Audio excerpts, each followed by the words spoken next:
At the moment, we're acting like children around this legislation, and we're arguing about how to measure things and who should be paying for this and who should be paying for that. We're missing the opportunity of a lifetime to be talking about whole farm systems. We have beautiful soils, we have a temperate climate, and we have relative isolation. We need to capitalise on that. We're Mike and Lynn Porter, we're mixed arable farmers in Lyalldale, South Canterbury.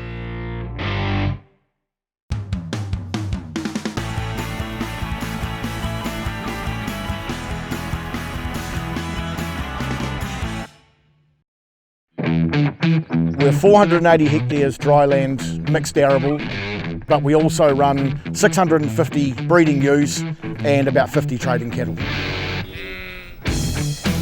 I guess I'm a frustrated arable farmer in that I'm growing arable crops on what was traditionally a sheep and beef property.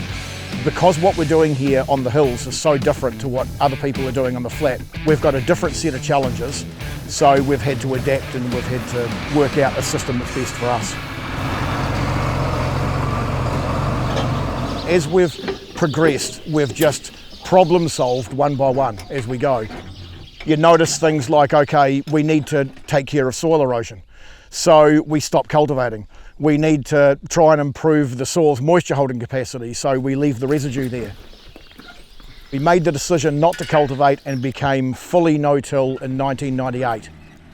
We haven't cultivated anything since, and we chop and spread and retain almost all our crop residues.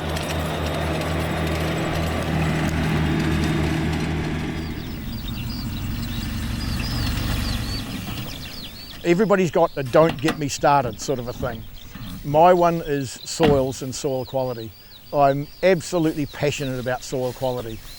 Soils are a living entity. They're not just a root anchor. Good amount of livestock in there. We talk about planting trees to sequester carbon, but they only sequester it in the trees themselves. So the only answer there is that we leave the trees and we don't do anything with them ever, which technically speaking is retiring the land. And that is the wrong answer for good productive farmland. It is difficult to measure carbon sequestration in soils because there are so many variables, whether it be temperature, the ground conditions, the type of vegetation.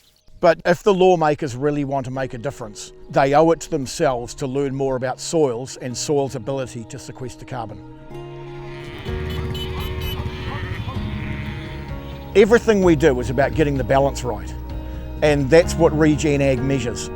Some may associate it with organic farming, but it's not organic farming. It doesn't measure minimums, it doesn't measure maximums, it measures the balance, and that's what we're trying to work towards.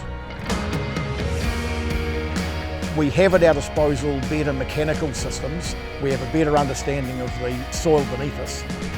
If we can combine the two, we can come up with an unbeatable system.